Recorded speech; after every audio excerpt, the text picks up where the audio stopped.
Mimi kwa kawaida naamini mila yote ya Kiafrika ni bora kwangu kuliko kufuata mila za wageni. Sasa hivi unaamini ipi? Sasa hivi mimi naamini kwamba ninachoamini wa Afrika, sera yetu mgeni kumkaribisha kwa wema. Unasikia?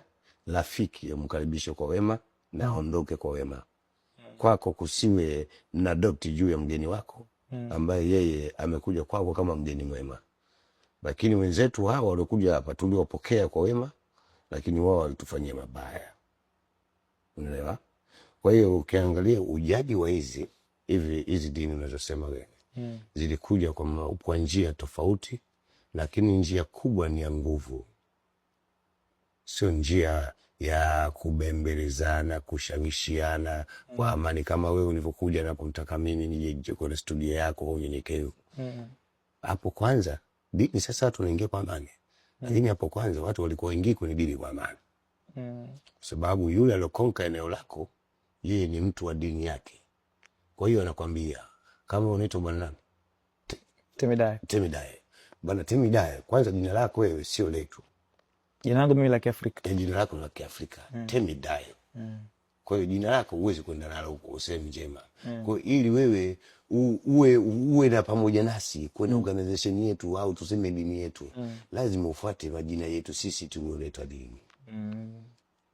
Unaelewa? Mimi mila hiyo nimeikataa. Haya nimejifunza kwa mtu mmoja, kwa hiyo kuna story hizi za dunia. Na katika utafutaji wa ukweli nikakutana na story ya kijana mdogo sana kutoka katika kijiji kimoja kinaitwa Jufre Village.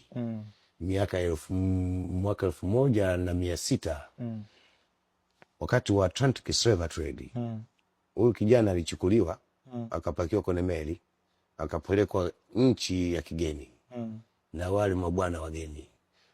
Kwenye nchi ya kigeni yule bwana alilazimishwa kufanya kazi za nguvu, lakini kabla ya yote ilitakiwa convert, aingie kwenye dini ya master yule mkubwa wake aliyemnunua na anayemiliki. Maana kipindi hiko binadamu walikuwa kama mali unavyomiliki simu ya kwako. Kwa hiyo wewe ukinimiliki mimi unakuwa mali yako. Unanipiga unavyotaka. Utanibuuza unachotaka. Utaniamsha saa 9 usiku muda wa kulala.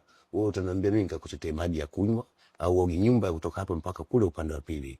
Lakini kwa sababu yeye ni master hatakiwi kubishiwa. Hataki kumbishia master. Kwa mimi ikaona dini hizi zimeletwa na watu kwa sababu maalum na dini hakuna lingine ni utawala. Kwa dini moja kwa moja lazima ungana na utawala. Unaelewa?